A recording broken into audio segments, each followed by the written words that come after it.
بسم اللہ الرحمن الرحیم وبہ نستعین الحمد للہ رب العالمین والصلاة والسلام علی سید المرسلین وعلی آلہ وصحبہ اجمعین ومن تبعہم بإحسان الی یوم الدین۔ اعوذ باللہ من الشیطان الرجیم، بسم اللہ الرحمن الرحیم۔ سبحان الذی اسری بعبدہ لیلا من المسجد الحرام الی المسجد الاقصی الذی بارکنا حولہ۔ حاضرین گرامی، سورۃ الاسراء، جس کا دوسرا مشہور نام ہے سورہ بنی اسرائیل، یہ مکی صورت ہے اور اس کی آیات کی تعداد 111 ہے۔ اس کے دونوں ناموں کی مناسبت یوں ہے کہ سورہ کے آغاز میں بالکل پہلی آیت میں اللہ کے نبی جناب محمد رسول اللہ صلی اللہ علیہ وسلم کے ساتھ جو واقعہ اسراء پیش آیا اور آپ کو اللہ کے خصوصی انعام کے طور پر بہت سارے مقاصد کے بنیاد پر مکہ سے بیت المقدس تک اور پھر وہاں سے معراج کا سفر ہے، مکہ المکرمہ سے بیت المقدس تک جو سفر ہوا اسی سفر کو واقعہ اسراء یا سفر اسراء کہتے ہیں۔ اسراء کہتے ہیں رات میں لے جانا۔ اللہ نے پہلی ہی آیت میں ارشاد فرمایا سبحان الذی اسری بعبدہ، پاک ہے وہ ذات جو اپنے بندے کو رات میں لے گیا، لیلاً رات کے ایک حصے میں، من المسجد الحرام الی المسجد الاقصی، مسجد حرام سے مسجد اقصی تک۔ تو آیت اس صورت کے آغاز میں ہی واقعہ اسراء کا ذکر ہے، جو کہ اللہ کے نبی صلی اللہ علیہ وسلم کے بہت ہی واضح، بین اور نمایاں قسم کے معجزات میں سے ایک ہے، بہت بڑا معجزہ ہے، اور اس میں اللہ تعالیٰ کی بہت ساری نشانیاں اور متعلقہ دین کے ایمانیات سے متعلق بہت ساری چیزیں بیان کی گئیں۔ جس سے اس معجزے سے اللہ تعالیٰ نے اپنے نبی کو خاص کیا، امتیاز عطا کیا، اور اس میں ایک بہت بڑا اشارہ اور یہ تعلیم تھی کہ کتاب اور رسالت جو اللہ تبارک و تعالیٰ آسمان سے اتارتا تھا، حضرت ابراہیم، سیدنا ابراہیم علیہ السلام کی اولاد میں بنو اسحاق اور بنو یعقوب یا بنی اسرائیل، حضرت یعقوب کا ہی دوسرا نام اسرائیل ہے، ان کے بیٹوں کو بنی اسرائیل کہا جاتا ہے۔ تو بنی اسرائیل میں یہ سلسلہ لمبے عرصے تک جاری رہا، اب اس کا انتقال، منتقل ہونا ہوا بنو اسماعیل کی طرف، بنو اسرائیل سے بنو اسماعیل میں جناب محمد رسول اللہ صلی اللہ علیہ وسلم کی پیدائش ہوئی، اور یہ رسالت اور کتاب منتقل ہو کر آپ کی طرف آئی، اور پھر آگے چل کے قبلہ بھی تبدیل کیا گیا۔ ہاں، اس سفر میں اللہ کے نبی صلی اللہ علیہ وسلم کو، جو راجح قول کے مطابق ہجرت سے پہلے اور حضرت خدیجہ اور ابو طالب ان دونوں کی وفات کے بعد واقع ہوا تھا۔ اس میں آپ کی تسلی کے بہت سارے سامان، دیگر بہت ساری حکمتیں پوشیدہ ہیں، ساتھ ہی یہ بھی بتایا گیا کہ ایک تو رسالت و نبوت، کتاب کا نزول بنی اسرائیل سے بنی اسماعیل کی طرف منتقل ہو رہا ہے، نمبر ایک بیت المقدس سے مکہ میں، دوسرا مرکز اسلام اور قبلہ بھی تبدیل ہو رہا ہے، اور پھر اللہ کے نبی صلی اللہ علیہ وسلم کا یہاں سے وہاں سفر کرنا، پھر بیت المقدس کی مسجد میں، مسجد اقصی میں نماز ادا کرنا اور انبیاء کی امامت کرنا، گویا تمام انبیاء کے ایک دوسرے سے تعلق آپ کے تمام انبیاء کے مقابلے میں اعلیٰ درجہ، اور پھر اس بات کا اعلان و اظہار ہے کہ جو پچھلی نبوتیں بنی اسرائیل کی رہیں اور یہ بنی اسماعیل میں جو نبوت آئی ہیں، یہ نبوتیں کوئی الگ نہیں ہیں، یہ باہم مربوط ہیں، لیکن نسلی اعتبار سے اب اس کا انتقال ہوا۔ تو کتاب اور رسالت کا بنی اسرائیل سے امت محمدیہ صلی اللہ علیہ وسلم کی طرف انتقال ہوا۔ یہ واقعہ اس صورت کے نام اسراء کی وجہ تسمیہ بیان کی۔ دوسرے، اس نام کی مناسبت بنی اسرائیل نام ہے اس لیے کہ اس صورت میں بنی اسرائیل کے حالات کو بیان کیا گیا اور زمین میں ان کے فساد اور بگاڑ کی وضاحت کی گئی کہ کس طرح انہوں نے فساد مچایا اور پھر اس کا انجام بھی انہوں نے بھوگا۔ اس کی فضیلت میں آنے والی دو حدیثوں کی طرف اشارہ کیا، نقل کیا کہ رسول اللہ صلی اللہ علیہ وسلم، ایک روایت ہے کہ اللہ کے نبی صلی اللہ علیہ وسلم سورہ بنی اسرائیل اور سورہ زمر، یہ دونوں صورتیں پڑھے بغیر نہیں سوتے تھے۔ یہ مسند احمد کی روایت ہے جسے علامہ البانی نے صحیح الجامع میں ذکر کیا۔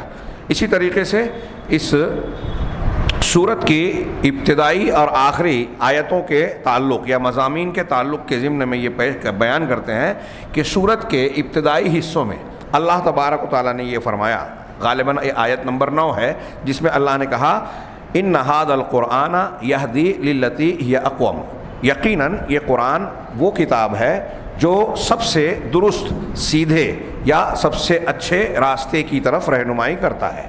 ہاں، اس کی تفصیل میں جائیں تو ایک کتاب ہے، عقیدے سے لے کر اخلاقیات تک قرآن نے جو احکامات بیان کیے، جو عبادات دی، جو حقوق معاملات، اخلاقیات، سماجی تعلقات، اقتصادی اصول ضابطے، سیاست کے ضابطے، جو بھی قرآن نے بیان کیے وہ سب سے بہتر ہے۔ دنیا کے کسی قانون اور کسی مذہب کے کسی قانون کا اس سے مقابلہ نہیں کیا جا سکتا۔ غور کرنے والا، علم والا اگر تحقیق کرے گا تو اسی نتیجے پر پہنچے گا کہ قرآن کا بتایا ہوا ضابطہ، اصول، قاعدہ، رہنمائی سب سے بہتر ہے۔ تو ابتدائی آیتوں میں یہ کہا گیا، اور اخیر میں اللہ تبارک و تعالیٰ نے قرآن کے ذکر سے ہی آخری بات بھی کہی، یہ بالکل آخری آیت نہیں ہے، آخر میں۔ تو ابتدائی آیتوں میں سے ایک آیت میں قرآن کا ذکر ہے اس آیت کے ذریعے، اور آخری میں بھی اللہ نے قرآن کا ذکر کیا اور فرمایا وَبِالْحَقِّ أَنزَلْنَاهُ وَبِالْحَقِّ نَزَلَ، کہ ہم نے حق کے ساتھ اس کتاب کو اتارا۔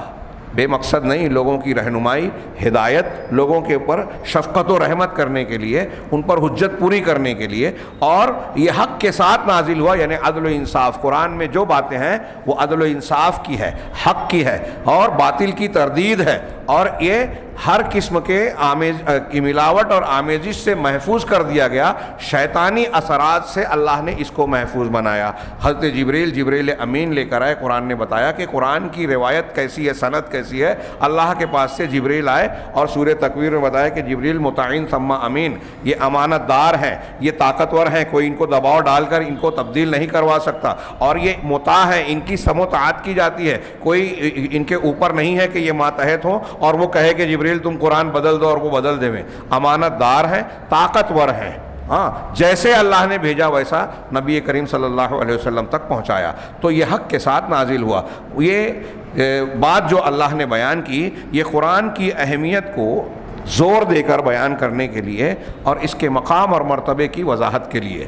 چنانچہ اسی سے محور رئیسی اس صورت کا مرکزی عنوان اور موضوع بھی معلوم ہوتا ہے، بیان و قیمت القرآن الکریم، قرآن کریم کی قیمت، اس کی اہمیت کا بیان اس صورت کا مرکزی عنوان ہے۔ اس کے گرد مضامین گردش کرتے ہیں۔ اس صورت مبارکہ کے موضوعات: نمبر 1، انتقال الکتاب والرسالہ، جو پہلے بات ہو چکی ہے کہ کتاب اور رسالت کا بنی اسرائیل سے نئی امت عرب اور امت محمدیہ کی طرف منتقل ہونا۔ کتاب اور رسالت جو اب تک بنی اسرائیل میں آ رہی تھی، اس کا منتقل ہونا امت محمدیہ کی طرف، اس کا فخر تھا۔ اس کی لوگ توریت انجیل کے حوالے سے یہود نصارہ عرب کے مشرکین کو گویا یہ خبر دیتے تھے کہ ایک نبی آنے والا ہے، لیکن اللہ کے نبی صلی اللہ علیہ وسلم کے آنے پر آپ کو قبول نہیں کیا، اس وجہ سے کہ یہ بنی اسرائیل کی نسل سے نہیں ہے، بنو اسماعیل سے ہے۔ اللہ تبارک و تعالیٰ نے منتقل کر دیا اس سلسلے کو۔ آیت نمبر 2 اور 3 میں فَآتَيْنَا مُوسَى الْكِتَابَ وَجَعَلْنَاهُ هُدًى لِبَنِي اسرائیل، یہ 2 نمبر کی آیت ہے، اور 3 نمبر کی آیت میں بھی اس سے استدلال کیا کہ یہ کتاب اور رسالت بنی اسرائیل سے امت محمدیہ کی طرف منتقل ہوئی۔ نمبر 2، تفریط بنی اسرائیل فی کتابہم، اپنی کتاب کے سلسلے میں بنی اسرائیل کی تفریط یعنی کوتاہی۔ آیت نمبر 4، وَقَضَيْنَا إِلَىٰ بَنِي إِسْرَائِيلَ فِي الْكِتَابِ لَتُفْسِدُنَّ فِي الْأَرْضِ مَرَّتَيْنِ وَلَيَعْلُنَّ عُلُوًّا كَبِيرًا، کہ ہم نے بنی اسرائیل، ان کی کتاب میں یہ صاف فیصلہ کر دیا تھا، بنی اسرائیل کی طرف ان کی کتاب میں یہ صاف فیصلہ کر دیا تھا کہ تم زمین میں ضرور فساد پھیلاؤ گے اور بڑی زیادتیاں کرو گے، سرکشی اختیار کرو گے۔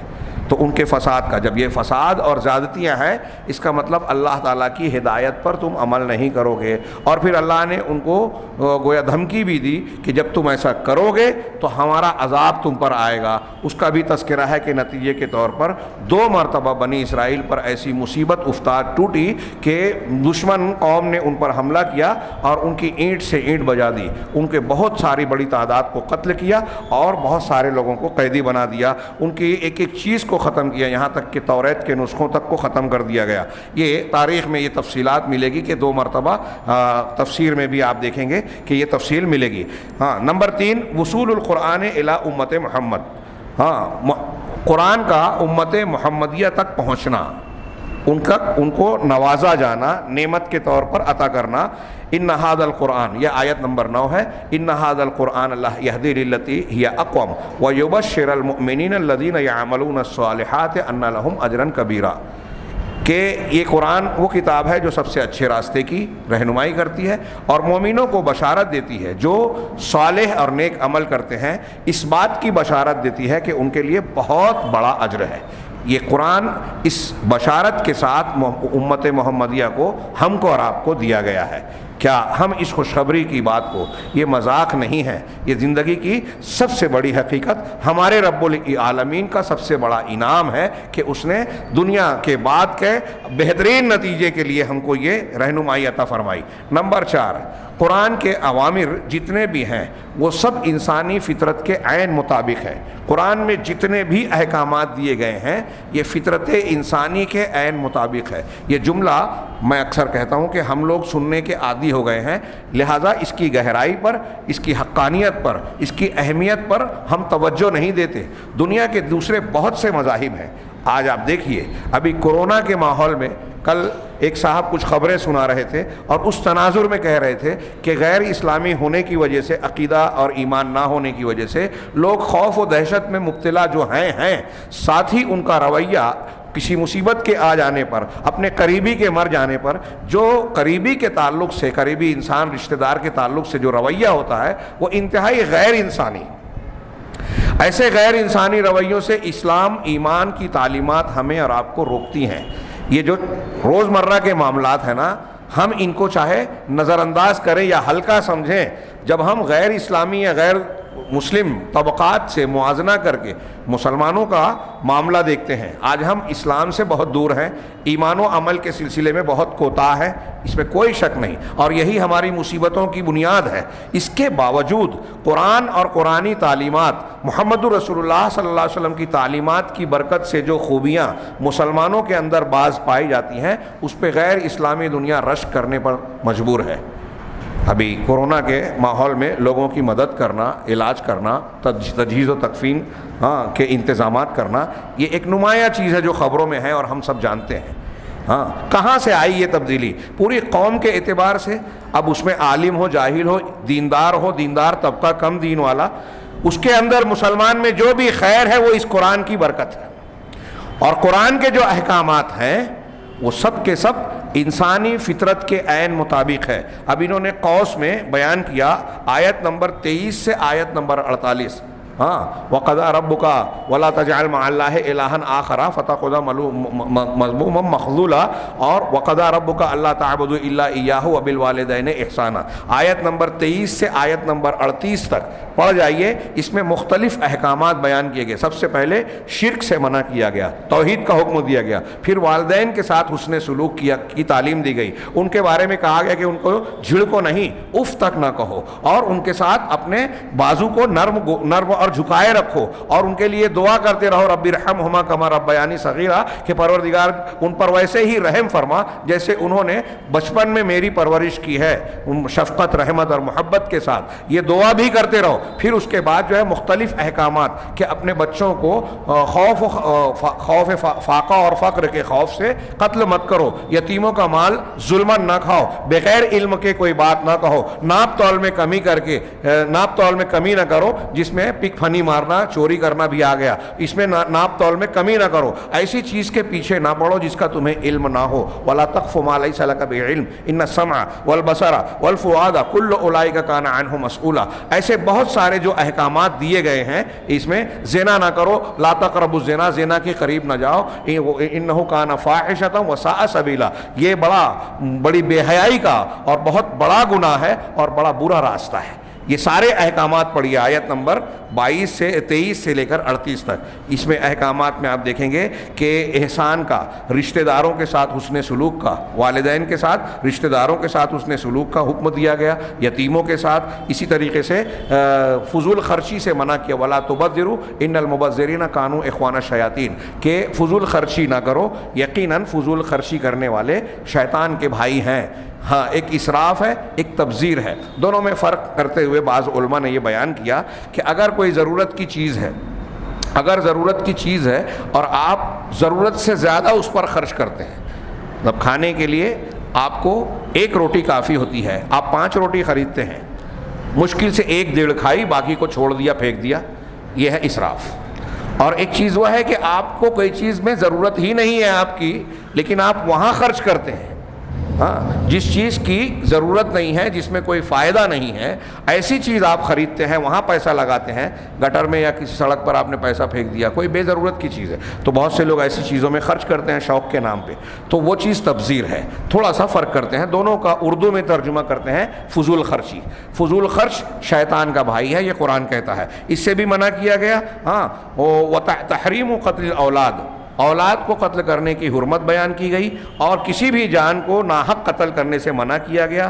زنا کو حرام قرار دیا گیا. اسی طریقے سے لوگوں کے حرمت اموال الناس، لوگوں کے مال کی حرمت بیان کی گئی کہ لوگوں کا مال ناجائز طریقے سے آپ نہیں لے سکتے. اور خاص طور سے اس میں تاکید کی گئی یتیموں کے مال کی، یتیموں کی، مسکینوں کی اور عورتوں کی تلقین جو کی جاتی ہے، تو چونکہ یہ سماج میں کمزور ہوتے ہیں، ان کی پشت پناہی کرنے والے لوگ نہیں ہوتے. اور سماج اور معاشروں میں آپ دیکھیں گے کہ جو طبقات کمزور ہوتے ہیں، جن کے پیچھے نہیں ہوتا، ہمارے اپنے زبان میں کہیں کہ جس کے پیچھے کھڑا ہونے والا کوئی نہیں ہے، تو جو کمزور ہے اس کو لوگ دباتے اور اس پر ظلم کرتے ہیں. اس لیے قرآن حدیث نے کمزوروں کے حقوق کو ادا کرنے کی سختی سے تنبیہ کی. اور اسلامی سیاست داں حکمراں سیدنا ابوبکر صدیق اور دوسرے لوگوں کو دیکھیں کہ وہ کمزوروں کے بارے میں زیادہ توجہ دیتے تھے. یہ کامیاب سیاست داں ہے جو کمزوروں کا خیال رکھے. اور آج کے سیاست دانوں کو ہم دیکھیں کہ کمزور آکسیجن کے بغیر مر رہے ہیں، کمزوروں کی ایڑیاں رگڑنے پر مجبور ہیں، ضرورت کی چیزیں فراہم نہیں ہو رہی ہے، مہنگائی سے ہاہاکار مچی ہوئی ہے، اور لوگ جو ہے اپنے کاروبار دھندے میں ہیں، اپنی دولت سمیٹنے میں مصروف ہیں. ان کو لوگوں کے دکھ درد سے کوئی لینا دینا نہیں ہے. یہ انتہائی ناکام سیاست داں ہیں. یہ دین کی سیاست دیکھیے کہ کمزوروں اور یتیموں کا خیال رکھیں. الوفاء بالعہد، عہد کو پورا کرنے کا حکم دیا گیا ہے. اسی طرح ناپ تول میں پورا حق دینے کی بات کہی گئی ہے. تواضع اختیار کرنے کی بات کہی گئی کہ عاجزی، خاکساری، تواضع اختیار کی جائے، گھمنڈ سے بچیں گے. ولا تمش فی الارض مرحا، ہاں، کہ زمین میں اترا کر نہ چلو. سورہ بنی اسرائیل کی انہی آیتوں کے بیچ میں ہے انک لن تخرق الارض، تم ایسے نہیں ہو کہ زمین پھاڑ دو. وَلَن تَبْلُغَ الْجِبَالَ طُولًا، اور نہ ہی پہاڑوں کی لمبائی میں پہاڑوں کو پہنچ سکتے ہو. اپنے آپ کو اور اپنی حیثیت کو، اپنی زبان میں کہوں تو اپنی اوقات کو دیکھو کہ تمہارے سامنے پہاڑ جیسی مخلوق ہے، زمین ہے، نہ تم اسے پھاڑ سکتے ہو نہ اس کی بلندی تک، اونچائی کو جا سکتے ہو. ہاں، یہ تواضع اختیار کرنے کی تعلیم دی گئی. نمبر 5، قرآن کریم کی قیمت کو بیان کیا گیا. اس میں آیت نمبر، کئی آیتوں کا ذکر ہے، 45، 58، 60، 73، 78 اور 89. ہاں، وَإِذَا قَرَأْتَ الْقُرْآنَ جَعَلْنَا بَيْنَكَ وَبَيْنَ الَّذِينَ لَا يُؤْمِنُونَ بِالْآخِرَةِ حِجَابًا مَسْتُورًا. ایک آیت یہ ہے وَإِن كَادُوا لَيَفْتِنُونَكَ، اور قریب ہے، یہ چاہتے ہیں کافر کہ آپ کو لِيَفْتِنُونَكَ عَنِ الَّذِي أَوْحَيْنَا إِلَيْكَ، کہ جو وحی ہم نے آپ کی طرف کی ہے اس کے بارے میں آپ کو فتنے میں مبتلا کر دیں، آپ کو بہکا دیں. لِتَفْتَرِيَ عَلَيْنَا غَيْرَهُ، تاکہ اس قرآن کی بجائے آپ ہماری طرف کچھ دوسرے قرآن کو بدل کر کوئی افطرا کر لیں، گڑھ لیں. اس آیت میں اللہ تعالیٰ کہہ رہا ہے، یہ آیت اور اس کے آگے کی آیت پڑھیں نا تو ایمان والے کے رونگٹے کھڑے ہو جائیں. اللہ تعالیٰ نے رسول اللہ صلی اللہ علیہ وسلم کو خطاب کر کے کہا کہ یہ کفار مشرکین، پہلی علی آیت کا میں نے ترجمہ نہیں کیا، یہ دوسری جو پڑھ رہا ہوں، اس میں اللہ نے کہا کہ جو ہم نے وحی کی ہے یہ کفار چاہتے ہیں کہ آپ کو اس کے بارے میں بہکا کر کچھ تبدیلی پیدا کر دیں، اور آپ اپنی طرف سے یا ان کی خواہش کے مطابق قرآن کو بدل کر اللہ پر باندھیں کہ یہ اللہ کا قرآن ہے۔ ہاں، اللہ تعالیٰ نے آگے کہا کہ وَإِذًا لَاتَّخَذُوكَ خَلِيلًا، اگر ایسا آپ کریں گے تو یہ آپ کو دوست بنائیں گے۔ یہ آپ نے سورہ ہود میں کہا نا، لا ترکنوا، ظالموں کی طرف مائل نہ ہو جاؤ۔ جب آپ قرآن، اسلام، اللہ کی تعلیمات کے بارے میں کے خلاف مخالفت کرنے والوں سے نرم گوشہ اختیار کریں گے ان کے دین، مذہب اور اصولوں کے بارے میں، تو یہ نتیجہ آتا ہے۔ اللہ کے رسول صلی اللہ علیہ وسلم کو بھی کوشش کی گئی کہ اپنے حق سے کسی قدر تنازل اختیار کر لو، نیچے اتر جاؤ۔ ہاں، تو اللہ نے کہا وَلَوْلَا أَن ثَبَّتْنَاكَ، اگر ہم آپ کو جمع نہیں دیتے، ثابت قدم نہ بنا دیتے، تو لَقَدْ كِدتَّ تَرْكَنُوا إِلَيْهِمْ شَيْئًا قَلِيلًا، کہ ہو سکتا تھا کہ آپ کچھ ان کی طرف مائل ہو جاتے۔ اور پھر اس کے بعد اللہ نے کہا کہ اگر ایسا ہوتا، اِذًا لَأَذَقْنَاكَ ضِعْفَ الْحَيَاةِ وَضِعْفَ الْمَمَاتِ، ہم آپ کو دوہرے عذاب سے کا شکار بنا دیتے۔ نبی صلی اللہ علیہ وسلم کو خطاب کر کے کہا جا رہا ہے کہ اگر آپ دین میں کچھ تبدیلی قرآن میں اگر رد و بدل کر دیتے تو ہم آپ کو زندگی اور موت کے بعد ڈبل عذاب دیتے، جس کا جتنا مرتبہ اونچا اس کا گناہ بڑا۔ اللہ کے نبی صلی اللہ علیہ وسلم سے یہ امید نہیں کی جا سکتی۔ اب یہاں ایک اور بھی پہلو پر غور کیجئے، جو لوگ بدعات، خرافات، دین میں نئی نئی باتیں قرآن کی تشریح اور تفسیر میں اپنے دماغ کو لگا کر غلط سلط تفاسیر بیان کرتے ہیں، اس قرآن کے بارے میں ان کو کتنا چوکنا ہونا چاہیے کہ نبی صلی اللہ علیہ وسلم سے کہا جا رہا ہے کہ یہ چاہتے ہیں کہ آپ کو بہکا کر قرآن تبدیل کروائیں، اور اگر آپ بھی ایسا کرتے تو ڈبل عذاب دیا جاتا۔ تو جو لوگ قرآن کے معنی اور مفہوم کو توڑتے مروڑتے ہیں، اس میں تحریف کرتے ہیں، اس میں اپنے دماغ کی اپج کو گھسانے کی، داخل کرنے کی کوشش کرتے ہیں، ان کا کیا انجام ہوگا؟ کتنی بڑی جرأت و جسارت کرتے ہیں اپنی رائے سے قرآن کی تفسیر کرنے والے لوگ۔ یہ چھوٹی موٹی بات اور چھوٹا موٹا گناہ نہیں ہے۔ اس اعتبار سے جب آپ غور کریں گے تو آپ اس طرح سے دیکھیں کہ نبی کو بھی اس بات کی، نبی کے لیے بھی اس بات کی گنجائش نہیں ہے کہ جو اللہ نے اتارا ہے اس میں کوئی رد و بدل، تبدیلی کر دیں۔ تو آپ اور ہم نئے نئے مسلک، نئے نئے طریقے کہ پیر صاحب، ہمارے فلاں شیخ، ہمارے فلاں مفتی، ہمارے فلاں امام کا یہ کہنا ہے، ہم اسے مان لیں۔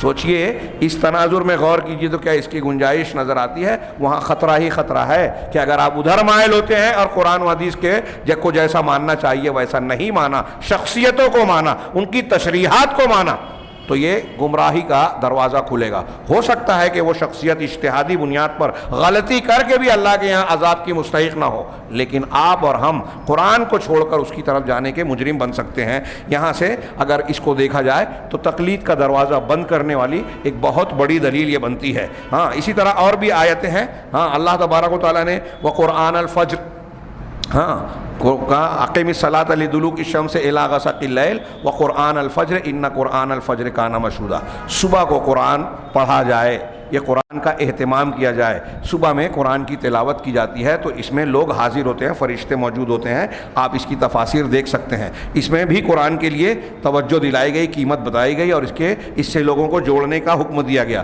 اسی طرح انہی آیتوں میں آگے اللہ کے رسول سے کہا گیا وَمِنَ اللَّيْلِ فَتَہَجَّدْ بِهِ نَافِلَةً لَكَ، اور رات کے کچھ حصے میں آپ تہجد پڑھیے قرآن کی تلاوت کے ذریعے۔ فَتَہَجَّدْ بِهِ اے بالقرآن، قرآن کی تلاوت کر کے تہجد پڑھیے۔ تہجد ہجود سے بنا ہے، رات میں سو جائیں، آپ سونے کے بعد بیدار ہوں اور پھر سو جائیں، تو یہ جو بیچ کی بیداری ہے اس کو ہجود کہتے ہیں، دو سونے کے بیچ میں بیدار ہونا۔ اب اگر کوئی جاگ ہی رہا ہے تو وہ بھی پڑھ سکتا ہے تہجد، لیکن سوتے ہوئے بیدار ہونا، پھر پڑھ کے سونا، پھر فجر کے لیے اٹھنا، یہ کمال کی بات ہے، اللہ تعالیٰ کے لیے قربانی اور ایمان کی بات ہے، زیادہ اجر و ثواب کی امید کی جا سکتی ہے۔ بہرحال اس میں بھی اللہ تبارک و تعالیٰ نے کہا۔ اسی طرح اللہ تبارک و تعالیٰ نے اور بھی بعض آیتوں میں سورہ بنی اسرائیل کی قرآن کی قیمت کو بیان کیا۔ نمبر 6، ایک بات یہ بھی بیان کی کہ قرآن شفا اور رحمت ہے۔ اسی میں آیت ہے وَنُنَزِّلُ مِنَ الْقُرْآنِ مَا هُوَ شِفَاءٌ ورحمۃ للمؤمنین، کہ یہ قرآن جو ہے ہم ایسا قرآن اتارتے ہیں، نازل کرتے ہیں جو کہ شفا ہے اور مومنوں کے لیے رحمت ہے۔ رحمت سب کے لیے ہے، لیکن چونکہ مسلمان اس کو استعمال میں لاتے ہیں، ایمان رکھتے ہیں، سمجھنے کی کوشش کرتے ہیں، عمل میں نافذ کرتے ہیں، لہٰذا قرآن کی برکتیں، رحمتیں انہیں حاصل ہوتی ہے۔ جو نہیں کرتا تو وہ اپنے آپ کو محروم رکھ رہا ہے۔ آگے اسی لیے کہا وَلَا يَزِيدُ الظَّالِمِينَ إِلَّا خَسَارًا، اور یہی قرآن ظالموں کو جو نہیں مانتے، قرآن کی مخالفت کرتے ہیں، ان کے خسارے میں اضافہ کرتا ہے۔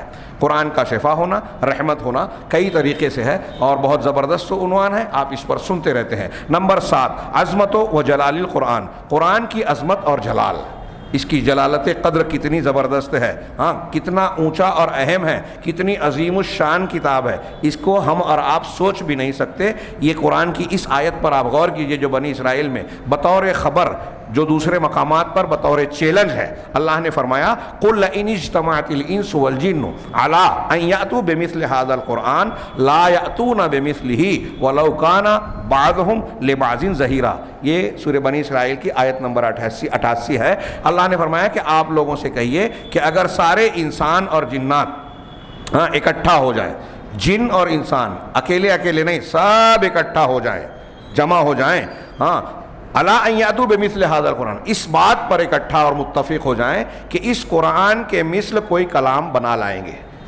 اس قرآن کے جیسا کوئی کلام بنا لائیں گے، تو اللہ تعالیٰ خبر دے رہا ہے لا یاتون بمثلہ، تو یہ اس کے جیسا کلام نہیں لا سکتے۔ دوسرے مقامات پر چیلنج کیا، سورہ بقرہ میں چیلنج کر کے کہا فَإِن لَمْ تَفْعَلُوا وَلَن تَفْعَلُوا، ایسا تم نے اگر نہیں کیا اور ہرگز نہیں کر سکتے، کبھی نہیں کر سکتے۔ یہاں کہا کہ سارے انسان اور جن مل کر اگر کوشش کریں قرآن کے جیسا کلام لانے کی، لا یاتون بمثلہ، تو اس جیسا کلام نہیں لا سکتے، وَلَوْ كَانَ بَعْضُهُمْ لِبَعْضٍ ظَهِيرًا، چاہے یہ انسان اور جنات ایک دوسرے کے سارے مددگار بن جائیں، ایک دوسرے کا تعاون اور مدد کریں، مل جل کر بھی ایسا نہیں کر پائیں گے۔ یہ خبر ہے، یہ کوئی معمولی بات نہیں تھی۔ رسول اللہ صلی اللہ علیہ وسلم اور قرآن کی حقانیت کی انتہائی چیختی چلاتی قیامت تک چمکتی ہوئی دلیل ہے۔ سوچئے کہ وہ کفار مکہ جن کو اپنی زبان پر غرہ تھا، گھمنڈ تھا، ان سے یہ کہا جا رہا ہے، مکہ کے دور میں کہا جا رہا ہے، انہوں نے مخالفت کی، رد کیا، قتل کی کوشش کی، ستایا، قرآن پر الزام لگایا، آپ پر الزام لگایا، صحابہ کو قتل کیا، صحابہ کی مخالفت کی، آپ کے قتل کی کوشش کی، آپ کے خلاف جنگیں کی، سب کیا، لیکن اس کو غلط ثابت نہیں کیا کہ قرآن یہ کہہ رہا ہے، چیلنج کر رہا ہے، لو ہم اس چیلنج کا جواب دیتے ہیں کہ قرآن جیسا کوئی کلام بنا کر لے آئیں۔ یہ جواب نہیں دیا۔ ان کا یہ جواب نہ دینا جبکہ تقاضا تھا، مطالبہ تھا، للکار تھی اس قرآن کی طرف سے، مسلمانوں کی طرف سے للکار تھی، اور ان کو زبان دانی کا غرہ اور گھمنڈ بھی تھا، سب کچھ تھا، تقاضا تھا، رد تھا، پھر بھی جواب نہ دینا یہ اس بات کی دلیل ہے کہ وہ کہہ رہے ہیں کہ ہم ایسا نہیں کر سکتے۔ اپنے عمل سے بھی کہہ رہے ہیں اور قدم قدم پر انہوں نے اپنی زبان سے بھی اعتراف کیا کہ کوئی انسان اس جیسا کلام نہیں لا سکتا۔ ان ھذا الا قول البشر، یقیناً یہ کسی انسان کا کلام نہیں ہے۔ تو اللہ نے کہا کہ سارے انسان اور جن بھی اس کلام کے جیسا کلام نہیں لا سکتے۔ سوچئے اس کی کیا عظمت ہے، کیا حیثیت ہے، کیسی عظمت ہے قرآن کی۔ ہم اس کی عظمت کو نہیں پہچانتے، سمجھتے ہی نہیں، سمجھنا چاہتے بھی نہیں۔ اسی طریقے سے اس کے بعد والی آیت میں اللہ نے یہ بھی فرمایا وَلَقَدْ صَرَّفْنَا لِلنَّاسِ فِي هَذَا الْقُرْآنِ مِنْ كُلِّ مَثَلٍ، کہ ہم نے لوگوں کے لیے اس قرآن میں ہر قسم کی مثالیں، ہر طرح سے ساری مثالیں بیان کر دی، جو ہدایت کے لیے، سچائی کو جاننے کے لیے، حق اور باطل میں تمیز کرنے کے لیے، جو انسان کو صحیح راستہ اختیار کرنے کے لیے ضروری تھیں، وہ ساری مثالیں ہم نے بیان کر دیں۔ فَأَبَىٰ أَكْثَرُ النَّاسِ إِلَّا كَفُورًا، لیکن اس کے باوجود اکثر لوگ ایسے ہیں کہ کفر سے باز نہیں آتے، وہ اس بات کو ماننے کے لیے، قرآن پر اور قرآنی تعلیمات پر ایمان لانے کے لیے تیار نہیں ہیں۔ وَبِالْحَقِّ نظر کیا ہے اس کے بعد آگے نمبر 8، دور القرآن الکریم، قرآن کا دور۔ اللہ تبارک و تعالیٰ نے کہا وَبِالْحَقِّ أَنزَلْنَاهُ وَبِالْحَقِّ نَزَلَ وَمَا أَرْسَلْنَاكَ إِلَّا مُبَشِّرًا، یعنی قرآن کا کریم کا کیا کردار ہے۔ اور پھر اللہ نے یہ آیت پہلے گزر چکی جو میں نے ابھی پڑھی کہ حق کے ساتھ ہم نے اتارا اور حق کے ساتھ وہ نازل ہوئی، اور اس کے بعد 106 نمبر کی آیت میں اللہ نے فرمایا وَقُرْآنًا فَرَقْنَاهُ لِتَقْرَأَهُ عَلَى النَّاسِ، اور یہ قرآن ہے جسے ہم نے تھوڑا تھوڑا اتارا۔ یہ فرقنا کا کئی ترجمہ کیا ہے لوگوں نے۔ ایک معنی یہ کہ اس کو واضح اور بیان کر کے وضاحت کے ساتھ پیش کیا. زیادہ تر یہی کرتے ہیں. اور بھی کچھ معنی کیا کہ اس قرآن کو ہم نے تھوڑا تھوڑا یعنی الگ الگ کر کے اتارا. کیوں؟ لِتَقْرَأَهُ عَلَى النَّاسِ عَلَى مُكْثٍ، تاکہ لوگوں پر ٹھہر ٹھہر کر بتدریج آپ پڑھیں. وَنَزَّلْنَاهُ تَنزِيلًا، اور اسے ہم نے بتدریج نازل کیا. یعنی قرآن کو تھوڑا تھوڑا، قرآن سے پہلے جتنی بھی کتابیں اتری وہ یک بارگی اکٹھا اتاری گئیں. اسی لیے سورہ فرقان میں ابھی آپ پڑھیں گے کہ اعتراض بھی کیا گیا کہ لولا انزل علیہ القرآن جملۃ واحدہ. کفار نے کہا کہ اکٹھا یہ قرآن یک دفعہ یک بارگی کیوں نہیں نازل کر دیا گیا؟ تو اللہ نے کہا کذالک لنثبت بہ فؤادک، ہم نے ایسے ہی اتارا تاکہ اس پہ آپ کے دل کو جما دے. تھوڑا تھوڑا مختلف حالات تقاضوں کے خاص واقعات کی روشنی میں جہاں کچھ آیتیں ہوتی، ایک خاص واقعہ ہوا اس کے تناظر میں ایک آیت آ رہی ہے، چند آیتیں آ رہی ہیں، تو اس واقعے کے تناظر میں اس آیت کا معنی اور مفہوم سمجھنے میں اور آسانی ہوتی ہے. اس کا معنی اور مفہوم دل و دماغ میں بیٹھ جاتا ہے. اس کو شان نزول، جس کو ہم اردو میں پس منظر کہیں، قرآن جس پس منظر میں نازل ہوا اس کو شان نزول کہتے ہیں، کہ نزول ہونے والا خاص واقعہ. اس شان نزول کا ایک مستقل قرآنی علم ہے، اسباب النزول کے نام پہ کتابیں لکھی گئی ہے. اس سے قرآن کے معنی اور مفہوم کو سمجھنے میں بڑی مدد ملتی ہے. یہ الگ بات ہے کہ ایک واقعے کے تناظر میں قرآن کی ایک آیت نازل بھی، اس کا اس معنی کو وہاں فٹ ہو رہا ہے، اور پھر وہ قرآن کا کہ الفاظ کا عمومی معنی اس جیسے قیامت تک ہونے والے واقعات پر فٹ ہوگا. اس کو عربی زبان میں قاعدے کے الفاظ میں کہتے ہیں العبرۃ بعموم اللفظ لا بخصوص السبب، کہ اعتبار، یہ قاعدہ یاد رکھیے کہ اعتبار الفاظ کے عموم کا ہوتا ہے، سبب کے خصوص کا نہیں. یعنی کسی خاص سبب کے پس منظر میں اگر قرآن اترا ہے تو صرف اسی سے قرآن کو نہیں جوڑا جائے گا، بلکہ قرآن کے الفاظ جو عام معنی بیان کر رہے ہیں اس عام معنی میں جو جو چیزیں آ رہی ہیں وہ ساری چیزیں شامل ہوگی. سب جگہ قرآن کا انطباق ہوگا، جس کو ہم اپنے الفاظ میں فٹ ہونا کہتے ہیں. سب جگہ قرآن فٹ ہوگا، چسپاں ہوگا. خیر، تو قرآن کا دور ہے یہ. نمبر 9 آخری موضوعات سورہ بنی اسرائیل کا آخری نمبر انہوں نے پیش کیا کہ دعوت للایمان بالقرآن وعدم التفریط فیہ کما فرطت الامم السابقہ فی کتبہا، کہ قرآن پر ایمان لانے کی دعوت دی گئی اس سورہ میں. اور یہ کہ قرآن کے سلسلے میں مسلمانوں کو یہ تعلیم اور حکم دیا گیا، تلقین اور ترغیب دی گئی کہ پچھلی امتوں نے جس طرح اپنی کتابوں کے سلسلے میں کوتاہی، تفریط برتی، بے اعتنائی برتی، بے توجہی اختیار کی، ویسی کوتاہی آپ اختیار نہ کریں. آپ قرآن کے بارے میں تفریط نہ برتیں. یہ آیت نمبر 107 سے 109 تک. قل آمنوا بہ او لا تؤمنوا، آپ ان سے کہیے کہ تم ایمان لاؤ اس پر یا نہ لاؤ. ان الذین اوتوا العلم من قبلہ اذا یتلی علیہم یخرون للاذقان، یقیناً وہ لوگ جن کو اس سے پہلے کتاب دی گئی، یعنی توریت اور انجیل کا علم رکھنے والے جو سنجیدہ اور اچھے ایمان والے لوگ ہیں، ان کی کیفیت بیان کی. اذا یتلی علیہم، جب ان پر بھی قرآن کی آیتیں تلاوت کی جاتی ہیں، یخرون للاذقان سجدا، تو وہ اپنی ٹھوڑیوں کے بل سجدے میں گر پڑتے ہیں. کہ قرآن اللہ کا کلام ہے، اس کی عظمت و کبریائی کو، اس کی حقانیت کو تسلیم کرتے ہوئے اللہ کے جناب میں ٹھوڑیوں کے بل سجدہ ریز ہو جاتے ہیں. یہ آیت نمبر 107 ہے. 108 اور 109 جو آیت سجدہ ہے آپ آخر میں سورہ بنی اسرائیل کے آخر میں دیکھ سکتے ہیں. اس سورت کے سورہ مبارکہ کے ارد گرد کے فوائد و لطائف. پہلا یہ کہ اس میں جیسا عمل ویسی جزا، عربی میں ایک قاعدہ بار بار بیان کیا جاتا ہے قرآن کی تفسیر میں، اصولوں میں، کہ ان الجزاء من جنس العمل، جزا عمل کے جنس سے ہی ہوتی ہے. ہم محاورے کی زبان میں اس کا ترجمہ کریں تو جیسی کرنی ویسی بھرنی، جیسے کو تیسا. اس قسم کے الفاظ کا یہ معنی ہے کہ جیسا عمل ہوگا ویسی جزا.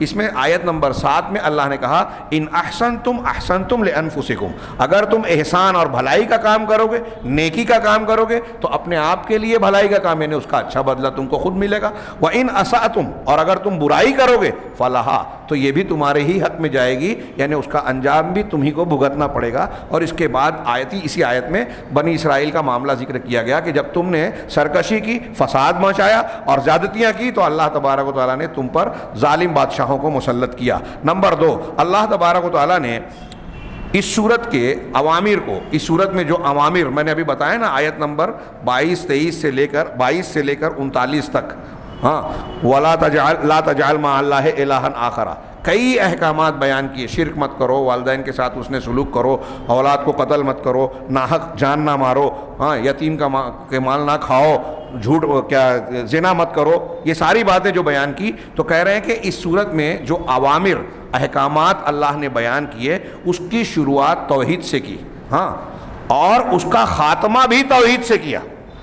اس سارے احکامات جو بیان کیے ہیں آیت 22 سے آیت 38 تک، شروع میں بھی کہا لا تجعل مع اللہ الہا آخر فتقعد مذموما مخذولا، کہ اللہ کے ساتھ کسی دوسرے معبود کو نہ بناؤ ورنہ تم جو ہے بدحال اور بے کس بے سہارا بن کر بیٹھ جاؤ گے۔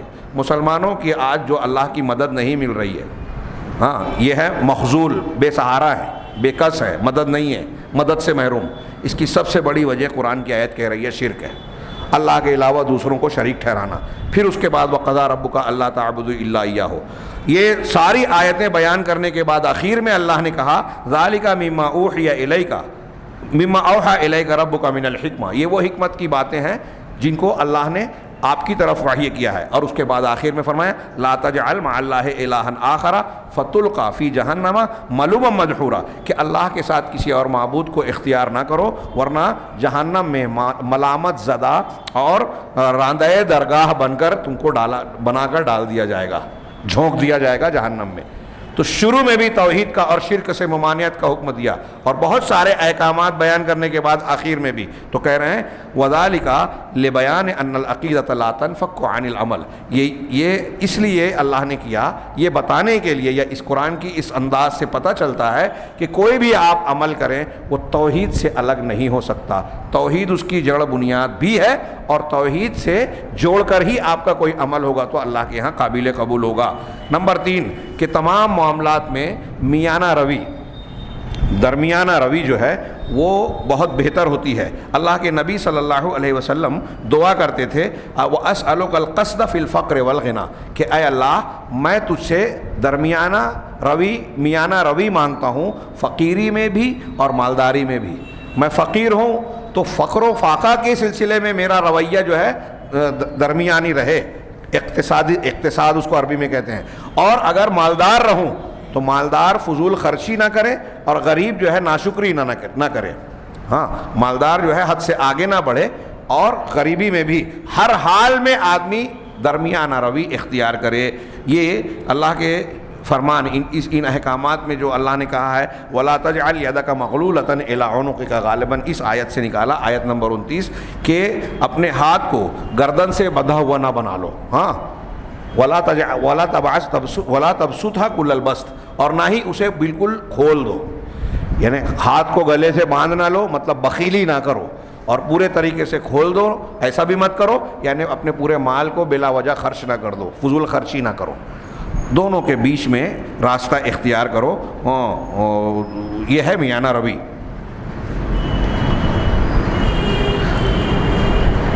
فتح قدہ ملوم محصورہ، ورنہ ملامت کیے ہوئے اور درماندہ بن کر بیٹھ جاؤ گے، میانہ روی اختیار کرو۔ نمبر 4 عداوت ابلیس لبنی آدم قدیمہ، کہہ رہے ہیں کہ ابلیس کی دشمنی انسانوں سے بڑی پرانی ہے، ہاں وَلَهُ جُنُودٌ خَيَّالَةٌ، اور ابلیس اور شیطان کے پاس اس کے جو لشکر ہیں تو اس کے سوار بھی لشکر ہیں، وَجُنُودٌ عَلَى الْأَرْضِ، اور زمین پر پیدل چلنے والے پیادہ بھی لشکر ہیں، وَلَهُ أَسْلِحَةٌ، اور اس کے کچھ ہتھیار بھی ہیں۔ آیت نمبر 62 سے آیت نمبر 64 میں آپ پڑھیے، ہاں اللہ تبارک و تعالیٰ نے وَإِذْ قُلْنَا لِلْمَلَائِكَةِ اسْجُدُوا، اس کا ذکر کیا کہ ہم نے جب فرشتوں سے کہا آدم کو سجدہ کرو، پھر اس نے انکار کیا اور کہا کہ کیوں نہیں کیا۔ یہ سوال کے بعد دوسری آیت میں اللہ نے کہا کہ ابلیس اللہ سے کہتا ہے قَالَ أَرَأَيْتَكَ هَذَا الَّذِي كَرَّمْتَ عَلَيَّ، یہ جس کو تو نے مجھ پر بزرگی اور عزت دی ہے، مجھ کو کہا کہ سجدہ کر، ہاں اس کو میں بہکاؤں گا، اس کی جڑ کاٹنے کی کوشش کروں گا، وہ جو لَأَحْتَنِكَنَّ کہا۔ پھر اس کے بعد اللہ تعالیٰ نے اس کو چیلنج کے جواب میں اس کو کہا وَأَجْلِبْ عَلَيْهِمْ بِخَيْلِكَ وَرَجِلِكَ وَشَارِكْهُمْ، بیچ کا ٹکڑا پڑھ رہا ہوں میں، کہ اللہ نے کہا کہ اپنے اوپر، کہ ان کے اوپر تو اپنے گھوڑ سوار، اپنے سواروں کو، گھوڑے پر سوار لوگوں کو، اور جو پیادہ ہے پیدل چلنے والا لشکر ہے، سب کو بلا لے، سب کو چڑھا دوڑا، انسانوں کے اوپر سب کو چڑھا لے. وشارکہم فی الاموال والاولاد, اور ان کے مال اور اولاد میں تو مشارکت اختیار کر لے, سب کر کے دیکھ لے, تو آزما لے. مال میں مشارکت, حلال کے ساتھ حرام ملا دیا. اولاد میں مشارکت, اولاد کو جو ہے غیر اللہ کی طرف منسوب کیا, کسی اور سے مانگا, اور اولاد کے سلسلے میں جو بھی شرعی تعلیمات ہے اس کی مخالفت کی, یہ اولاد میں مشارکت ہے. تو کہہ رہے ہیں عبداللہ عبد الرحمن کی بجائے عبد فلاں نام رکھنا, یہ بھی اولاد میں مشارکت ہے, دوسرے کی طرف منسوب کرنا. تو ان آیتوں سے یہ استدلال کیا کہ ابلیس کی دشمنی پرانی بھی ہے, اور اس کے جو لشکر ہیں وہ سوار بھی ہیں اور پیدل بھی ہیں, اور اس کے پاس ہتھیار بھی ہیں, بڑے آزمودہ ہتھیار ہیں جس کے ذریعے سے وہ انسانوں کو بہکانے کی کوشش کرتا ہے. آخری فائدہ انہوں نے بیان کیا, اجتماع بنی اسرائیل فی مکان واحد قرب قیام الساعہ لتسہیل القضاء علیہم. ہاں, بنی اسرائیل کا قیامت کے قریب حالات میں ایک جگہ اکٹھا ہونا ان پر فیصلہ کرنے کو آسان بنانے کے لیے.